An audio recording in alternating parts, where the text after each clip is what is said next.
Bisik Manemo, bincang asik SMA Negeri 1 Mojo. Assalamualaikum warahmatullahi wabarakatuh. Waalaikumsalam warahmatullahi wabarakatuh. Hai Sobat Manemo, kita jumpa kembali di podcast SMA Negeri 1 Mojo. Ruang bincang seru, penuh edukatif dan inspiratif bagi kita semua.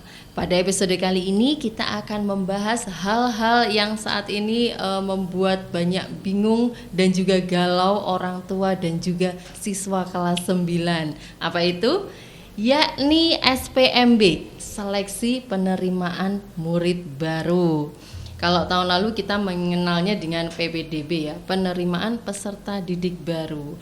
Kita akan membahas bagaimana proses SPMB ini secara lengkap sehingga calon siswa dan calon wali siswa ini tidak bingung lagi dan mantap melakukan pendaftaran. Bersama saya Dewi Nimatin dan kali ini narasumber kita adalah Kasih PMA dan PKPLK Cabang Dinas Pendidikan Wilayah Kediri Bapak Khoirul Effendi Sugiarto SPD MAP. Selamat pagi Bapak. Selamat pagi. Assalamualaikum warahmatullahi wabarakatuh. Waalaikumsalam warahmatullahi wabarakatuh. Pertama-tama mohon maaf lahir batin Pak. Ini mumpung masih dalam suasana Syawal ya. Mohon maaf lahir batin. Sobat Semanemo, Pak Khoirul ini adalah sosok di balik proses SPMB di wilayah Kediri, khususnya di tingkat SMK nggih, SMA nggih Pak. Oke. Baiklah, kita akan mulai mengulik tentang SPMB itu sendiri, mumpung ini narasumbernya ini sangat valid dan terpercaya.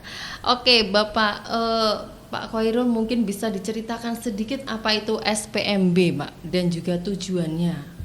Baik, jadi alhamdulillah ini saya sampaikan dulu kami atau bisa hadir di podcastnya SMA Negeri 1 Mojo tadi apa? Ismanemo ya? Bisik Manemo ini untuk memberikan edukasi atau memberikan informasi terkait dengan sistem penerimaan murid baru SMA Negeri, SMK Negeri, dan SLB Negeri di wilayah Kediri. Jadi ini penting ya, dan tadi sudah sampaikan oleh Mbak Devi bahwa orang tua siswa kelas 9 sudah hiruk pikuk ya. Iya. Nah, jadi ini supaya nanti ini mendapatkan informasi yang benar, informasi yang valid terkait dengan sistem penerimaan murid baru. Jadi itu. Ini menunjukkan bahwa kesadaran orang tua untuk pendidikan itu sangat tinggi.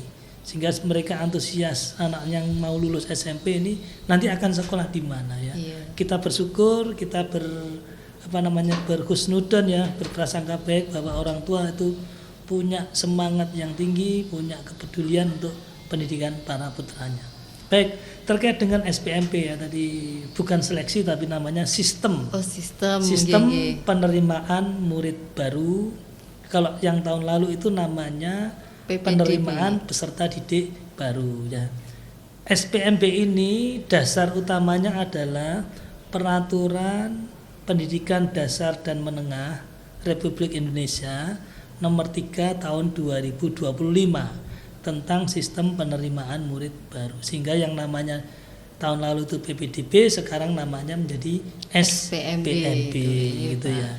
Tentunya SPMB ini memiliki tujuan ya. Tujuan yang pertama itu memberikan kesempatan yang seluas-luasnya bagi lulusan SMP sederajat untuk sekolah di SMA negeri, di SMK negeri yang dekat dengan rumahnya.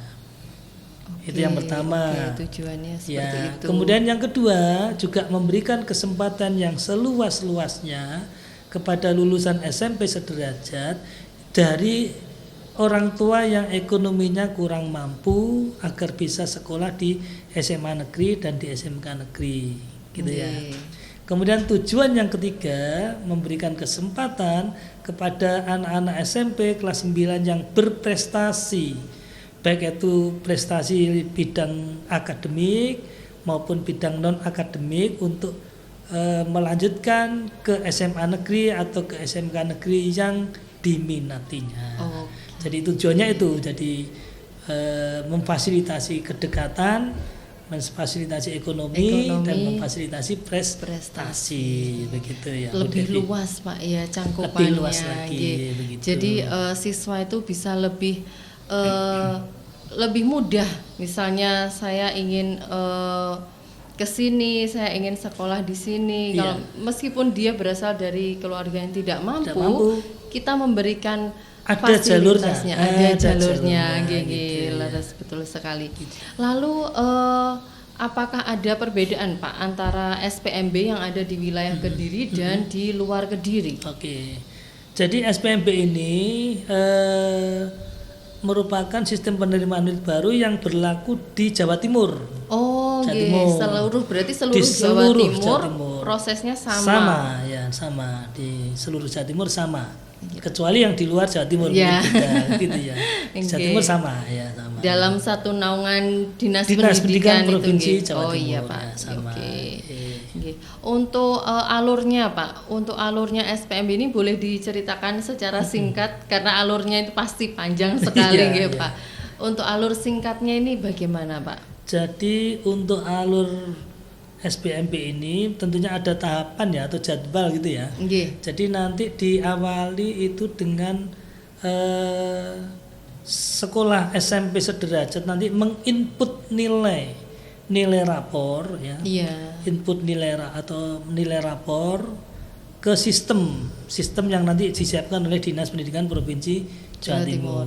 Itu nanti input nilai atau entry nilai rapor ini dilakukan oleh operator sekolah ya di tingkat SMP. Di SMP ya. Kemudian setelah sekolah menginput, maka hasil inputan itu nanti bisa di verbal, dilihat oleh siswanya, dicocokkan. Dicocokkan apakah sudah benar. Kalau sudah benar ya berarti oke, kalau belum benar berarti harus dibetulkan revisi dulu. Di operator SMP. Operator SMP. Nggih, Pak. Itu untuk yang tahapan awal itu ya. Jadi nanti kapan input nilai itu? Nanti input nilai akan dimulai tanggal 19 sampai 24 Mei. Masih 1 minggu. Jadi sekarang ini sekarang ini masih tahap sosialisasi ya. Tahapan sosialisasi ke cabang dinas, mungkin ke SMA, ke sekolah-sekolah ya, mungkin ke dinas dan lain sebagainya. Termasuk ini kita podcast ini kan juga merupakan suatu ajang sosialisasi ya. Nah setelah input nilai selesai ya, nanti selesai pembetulan nilai itu nanti tanggal 27 sampai 31 Mei. Lalu tahap yang kedua atau langkah yang kedua adalah siswa nanti bisa mengambil pengambilan PIN. Pengambilan PIN ya Pak. Ngambil PIN. Jadi PIN ini harus dimiliki oleh calon murid baru. Kalau anak-anak tidak punya PIN maka dia tidak bisa mendaftar di sekolah yang dituju gitu ya Pak. Nah, pengambilan PIN ini nanti dilakukan mulai tanggal 2 sampai dengan 13 Juni. 2 sampai dengan 13 Juni. Nanti kalau anak-anak calon murid baru ini sudah mengajukan PIN, maka dilanjutkan dengan verifikasi dan validasi. Nah, kalau ngambil PIN ini bisa dilakukan secara online. Tidak harus datang. Nah, tetapi verifikasinya dan validasinya dokumen-dokumen yang sudah diunggah oleh siswa saat mengajukan pengambilan PIN itu harus dibawa ke sekolah yang terdekat dengan rumahnya. Tidak harus sekolah yang dituju. Pak? Tidak harus ke sekolah yang dituju. Yang terdekat. Misalnya, si A ini mau daftar ke SMA negeri. Sekolah yang dekat rumahnya adalah SMK negeri. Boleh enggak verifikasi di SMK negeri? Boleh. Jadi tidak dibatasi sekolah yang dituju dan tidak dibatasi jenjangnya. Boleh. Boleh lintas SMA, SMK. Mana yang dia nyaman gitu ya. Mana yang nyaman. Diverifikasi. Nah, pada saat verifikasi, siswa datang, terus siswa bawa dokumen-dokumen, KK, rapor dan sebagainya, begitu ya. Itu. Kemudian Berikutnya adalah latihan pendaftaran. Latihan pendaftaran itu tanggal 9 sampai 11 Juni. Oke. Latihan. Ada tahap latihan Ada latihan, pendaftaran ya. ada latihan ya. Gitu ya. Baik. Kemudian itu persiapannya ya, perannya ya. Pra pendaftaran. Pra pendaftaran. Berikutnya pendaftarannya itu nanti tahap pertama itu untuk jalur afirmasi, jalur mutasi, kemudian jalur prestasi hasil lomba itu pendaftarannya di tanggal 16 sampai 17 Juni. Pendaftarannya nanti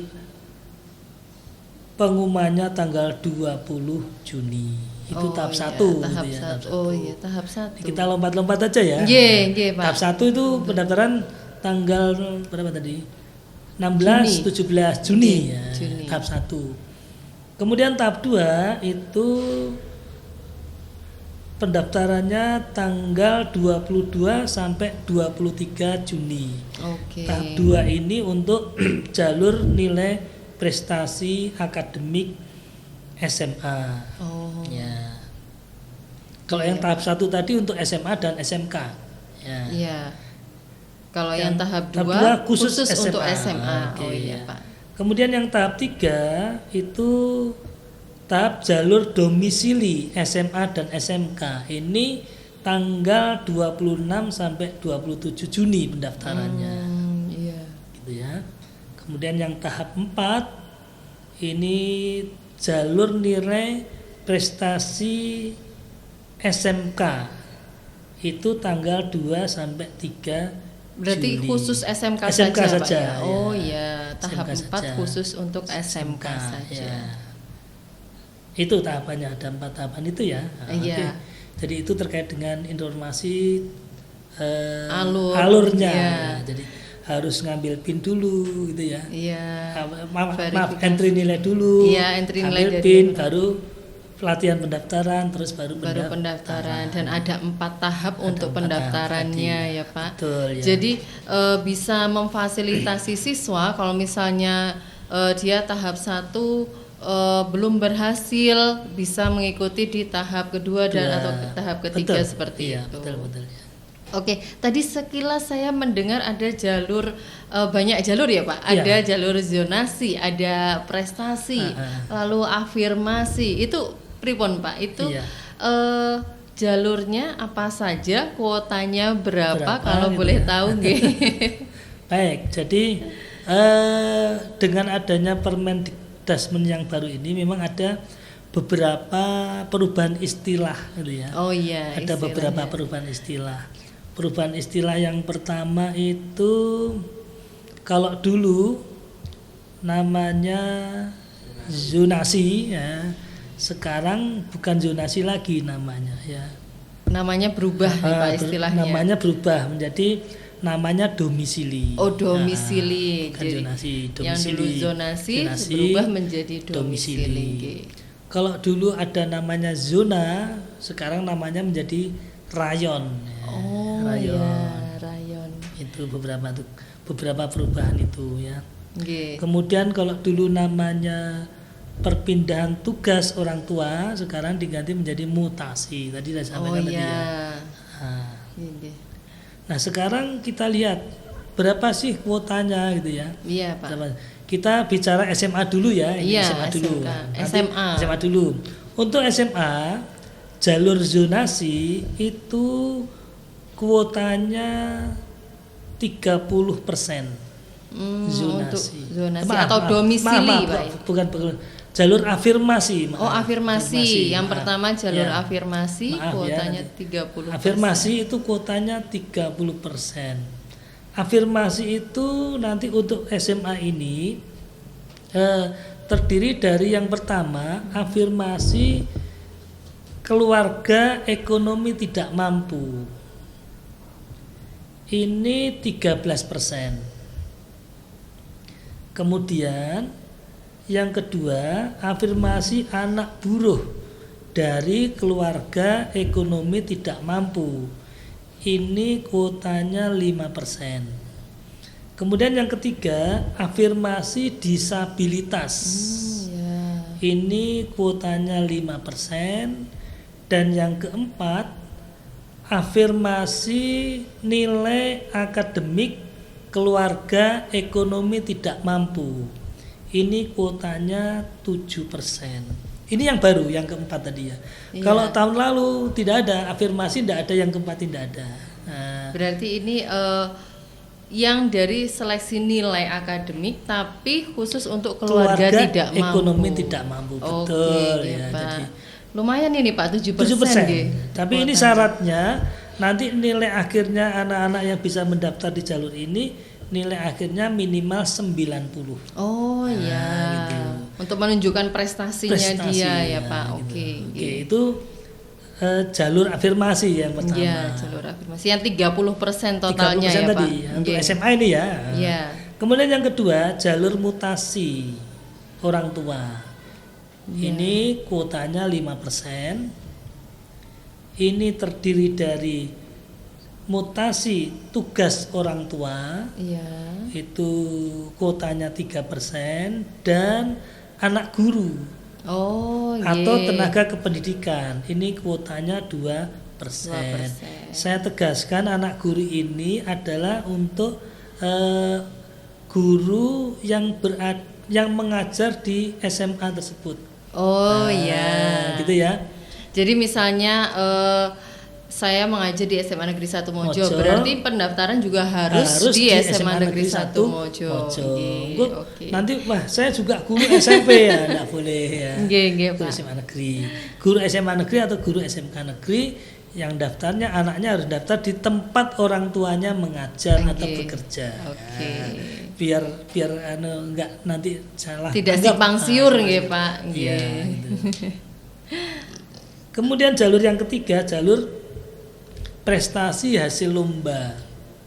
Oke. Prestasi hasil lomba ini kuotanya 5%. Ya. Ini dibagi menjadi lomba non akademik itu 3% dan lomba akademik itu 2%. Oke. Yang keempat, jalur prestasi nilai akademik ya. Nilai Ya. akademik khusus ya ini ya. Khusus. Nah, ini kuotanya 25%. Nggih. Kemudian yang kelima tadi yang jalur domisili. Domisili. Kalau Ini yang dulu namanya zonasi, itu tadi Pak sekarang ya. namanya domisili. Domisili. Ini kuotanya 35%. Oh, besar ya Pak. Besar. Ini dibagi domisili reguler Ya. itu 20% dan domisili sebaran itu 15% gitu ya. Nah ini maksudnya reguler ini gimana iya. Pak? Reko ada reguler dan sebaran. Jadi begini, domisili reguler dan sebaran. Misalnya kita ambil contoh saja, SMA Mojo ini berada di rayon misalnya rayon 4 ya, Iya. yang desa-desa yang masuk rayon 4 ini misalnya ada 10 desa. Gitu Oh ya. ya. 10 desa.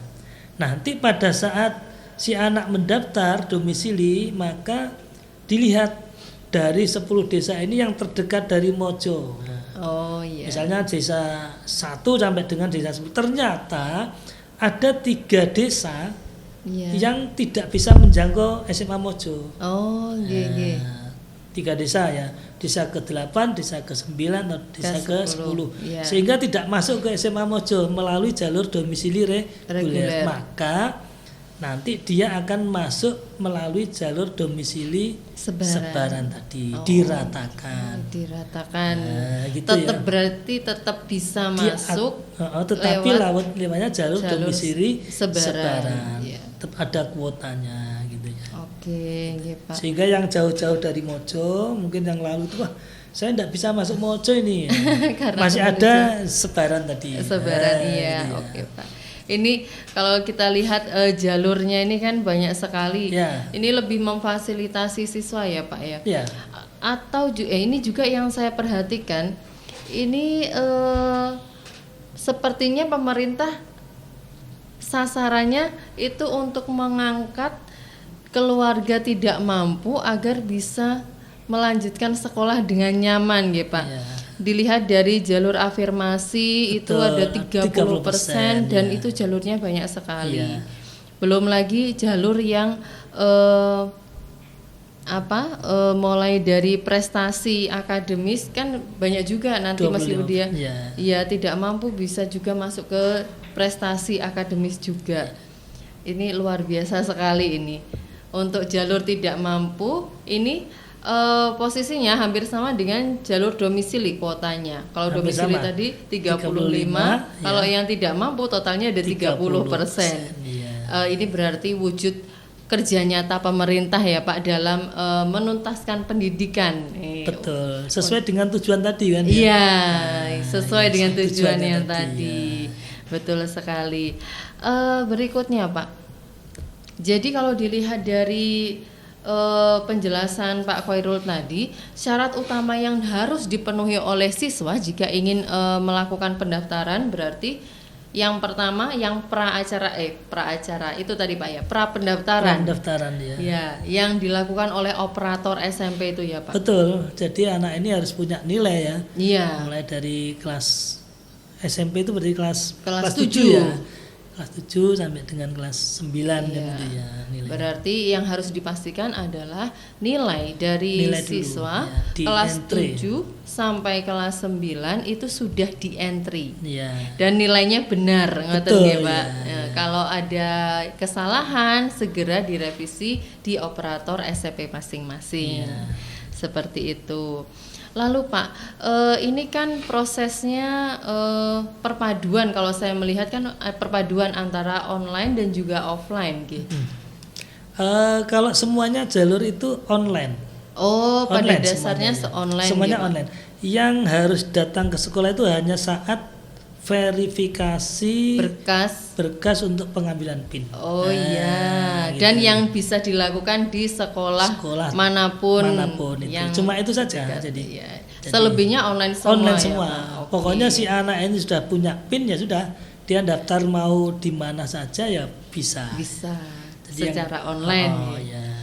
Lalu Pak, online itu kan juga banyak kendalanya. Kalau misalnya kita secara offline langsung ditangani oleh tim pendaftaran. Kalau misalnya online, di mana Pak? Kalau misalnya ada orang tua siswa atau calon siswa ini menemukan kendala, ini harus mengadu kemana Pak? Boleh. Jadi teman-teman di SMA negeri, SMK negeri, mereka punya masing-masing 10 operator. Oh iya, bisa setiap sekolah. Setiap sekolah. Nanti yang bisa membantu orang tua atau calon siswa yang terkendala masalah online tadi ya. Iya. Ngambil PIN terutama ya, Iya. ngambil PIN, daftar ya. Itu nanti bisa ke sekolah-sekolah terdekat. Oh ya. iya. Atau kalau misalnya rumahnya dekat kantor cabang dinas, bisa langsung ke kantor cabang dinas ya Pak. Oke. Atau bisa by phone nantinya. Nanti akan kami share terkait dengan call center ya. Call centernya. Insya Allah kami layani ya.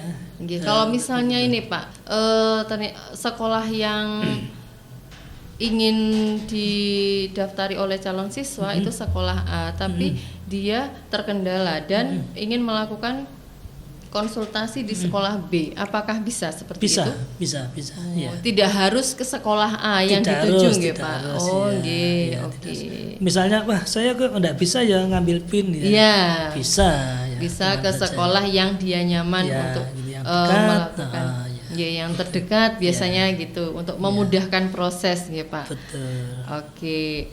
Lalu Pak, menurut Pak Khairul pribadi ini Pak, dari proses SPMB yang seperti ini dengan banyak jalur, dampaknya terhadap kualitas pendidikan dan juga pemerataan akses di wilayah Kediri ini bagaimana Pak? Ya. Jadi sudah ada 2 tadi ya. Insya Allah 2 ini terjangkau semuanya ya. 1 pemerataan akses ya. Pemerataan akses. Tadi kan ada jalur domisili ya. Iya. Jadi ini untuk memfasilitasi anak-anak yang rumahnya dekat dengan sekolah agar bisa sekolah di sekolah mengenyam pendidikan di sekolah terdekat dengan tempat tinggalnya, dengan domisilinya. Memudahkan. Sehingga nanti tidak ada sekolah nanti yang tidak dapat murid. Gitu ya. Betul diratakan sekali. semua di situ ya. Ada domisili, dan di Kediri ini kan insya Allah ada 14 SMA negeri ya di kabupaten ini, sehingga di beberapa kecamatan tuh bisa tertampung di situ ya. Iya. Itu untuk pemerataan. Untuk peningkatan kualitas, tadi ada jalur nilai prestasi akademik ya, yang jumlahnya tadi 25% ya. Terus jangan lupa tadi di jalur afirmasi itu ada yang afirmasi untuk nilai akademik dari keluarga ekonomi tidak mampu. Betul. Berapa tadi? 7%. Iya. Kalau kita jumlah berarti memperhatikan nilai prestasi 25% ditambah 7%. 32% juga gitu ya.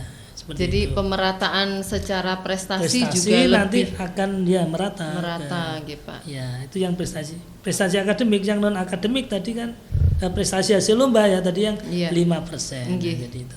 Betul seperti sekali. itu. Jadi insya Allah dengan sistem ini akan merata sekolah-sekolah di kabupaten khususnya ini prestasinya insya Allah akan menjadi merata ya. Tidak dulu kan hanya terpusat di mana ya, SMA 1 Pare ya, SMA 2 Pare kan gitu ya. Dulu tuh anak-anak mungkin Mojo ini yang prestasinya tinggi inginnya sekolah di Pare jauh sekali ya. Sekarang sudah ada SMA Mojo juga sama, kualitasnya juga sama gitu. Berarti kalau saya melihat ini selain menguntungkan siswa, ini sekolah juga mendapat kemudahan dengan adanya sistem ini ya Pak. Oleh karena itu, sekolah juga harus meningkatkan layanan kepada para peserta didik, meningkatkan sarana prasarananya gitu ya, Pak. Di sekolah sehingga bisa melayani apa kebutuhan dari peserta didik. Di layanan ditingkatkan, sarprasnya ditingkatkan, insya Allah nanti akan menjadi sama ya, kualitasnya itu menjadi sama. Dan begitu ya. Jadi siswa juga merasa nyaman sekolah dimanapun ya Pak ya. Itu tujuannya. Lalu ini Pak, yang terakhir Pak Khoirul selama ini kan kalau saya melihat ini adalah sosok di balik layar ya Pak dalam pendidikan SMA itu. Karena kalau yang di depan layar kan Bapak Ibu guru yang langsung berhadapan dengan siswa. Kalau Pak Khoirul ini di belakang layar. Bagaimana Pak Khoirul ini harapannya Pak untuk pendidikan khususnya di wilayah Kediri? Karena sedikit banyak kan Pak Khoirul sudah sekian lama memperhatikan pendidikan, perkembangannya. Nah ini harapan Pak Khoirul untuk pendidikan SMA di wilayah Kediri, pripun Pak? Ya, baik. Jadi ini sangat bagus ya. Jadi begini Bu Devi. Jadi saat saya sosialisasi mungkin ke SMP atau ke mana orang tua itu yang saya angkatkan pertama begini, bahwa prestasi siswa itu tidak ditentukan atau kesuksesan siswa itu tidak ditentukan di mana dia sekolah, tetapi ditentukan bagaimana dia bersekolah. Maknanya apa ini Pak? Maknanya dengan ini kita sesuai dengan apa yang dari pemerintah, sekolah dimanapun anak-anak itu bisa sukses. Betul. Tinggal dia bagaimana dia sekolah itu ya. Itu ya. Jadi yang pertama itu yang perlu kita tanamkan pada orang tua sehingga tidak selalu sudah rumahnya Mojo mau sekolahnya di Pare ya. Pare harus memberikan pelayanan yang baik juga sehingga anak-anak bisa meraih kesuksesan di SMA Negeri 1 Mojo. Jadi itu yang perlu ditanamkan kepada orang tua. Nah, itu bagaimana dia sekolah ini bagaimana agar bisa sukses. Sehingga untuk kualitas pendidikan di wilayah Kediri ini memang awalnya kita mulai dulu dari SPMP ini. Mari kita laksanakan SPMP ini secara baik, transparan, sesuai dengan petunjuk teknis yang sudah disiapkan oleh Dinas Pendidikan Provinsi Jawa Timur. Ikuti aturan ini ya. Sehingga sesuai anak-anak yang diterima itu memang sesuai dengan aturan-aturan yang ada di petunjuk tadi di sini yang pertama. Setelah itu, setelah anak-anak masuk, monggo di sekolah Bapak Ibu layani anak-anak, tingkatkan kualitas pembelajarannya ya. Okay. Tingkatkan kualitas pembelajaran. Insya Allah teman-teman sudah mulai berbenah diri ya untuk meningkatkan kompetensi ya, apalagi sekarang di cabang Dinas Pendidikan Wilayah Kediri itu ada namanya Lentera. Oh iya, ya kan? Yang kemarin diluncurkan. Sudah di-launching pada tanggal 12 Februari kalau tidak salah oleh Pak Kepala Cabang. Lentera, layanan peningkatan kompetensi guru menuju ahli. Oh iya. Jadi nanti teman-teman guru yang mengalami kendala bisa mengikuti Lentera untuk mendapatkan pendampingan, mendapatkan bimbingan dari teman-teman pembimbing agar teman-teman itu bisa meningkatkan kompetensi dirinya. Iya, betul. Kompetensi profesionalnya maupun kompetensi pedagogiknya. Jadi itu layanan itunya ya. Iya, yang tujuannya nanti bisa meningkatkan pelayanan kepada siswa ya. Ya. Okay. Sehingga dengan itu, dengan peningkatan kompetensi guru nanti bisa melayani siswa dengan baik. Oke, ya, Pak. Gitu. Ini ada pertanyaan dari viewer nih, ada titipan pertanyaan juga terkait dengan domisili tadi Pak, dengan domisili yang kuotanya 35% ya. Untuk domisili biasanya kan acuannya adalah kartu keluarga. Nah, minimal berapa tanggal penerbitan kartu keluarganya Pak? Kalau misalnya saya ingin mendaftar ke SMA Negeri 1 Mojo, tapi saya adalah pindahan dari Kecamatan Pare, seperti itu. Itu minimal berapa bulan saya bisa mendaftarkan lewat jalur domisili ini, Pak? Jadi untuk benar ini ya, pertanyaannya bagus. Jadi untuk jalur domisili ini memang syaratnya adalah KK ya. Nah, KK itu diterbitkan paling singkat 12 bulan atau 1 tahun ya. 1 tahun sebelum tanggal pendaftaran SPMP tahap 1. Tahap 1 tadi tahap pendaftarannya adalah tanggal 16 Juni 2025. Jadi kakaknya harus sebelum itu. Oke, 1 tahun berarti Pak ya? 1 tahun ya. Berarti kalau misalnya saya pindah kakaknya baru kemarin Januari, belum bisa lewat jalur domisili. Ya. Oke, nggih Pak. Lalu berikutnya, nah ini Pak, kalau ini permasalahan yang ada di SMA Negeri 1 Mojo, karena secara geografis, secara geografis kami ini di Kecamatan Mojo ini banyak sekali pondok pesantren Bapak. Nah, banyak santri pondok itu yang juga ingin melanjutkan ke SMA, dan SMA yang terdekat adalah SMA Mojo.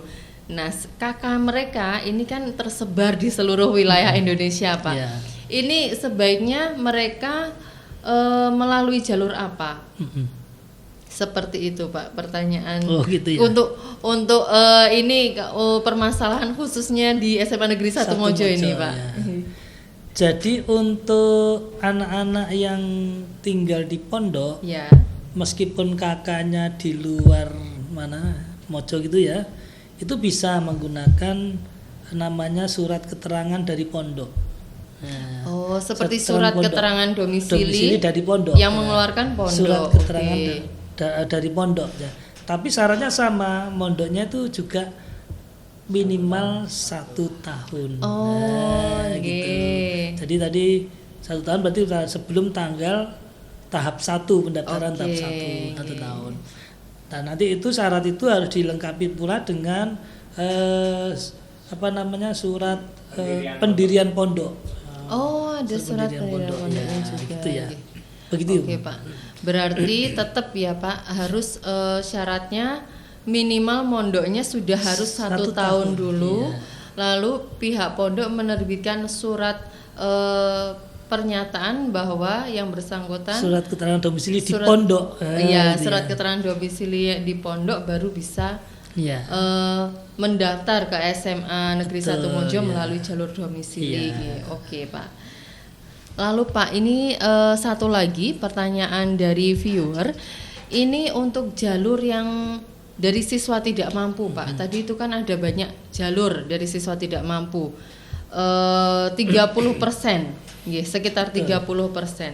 Nah, untuk menunjukkan kalau mereka itu berasal dari keluarga tidak mampu, itu syaratnya apa saja, Pak?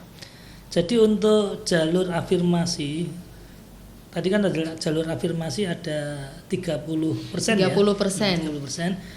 Untuk keluarga ekonomi tidak mampu ini syaratnya yang harus terdaftar sebagai penerima bantuan pemerintah pusat atau daerah.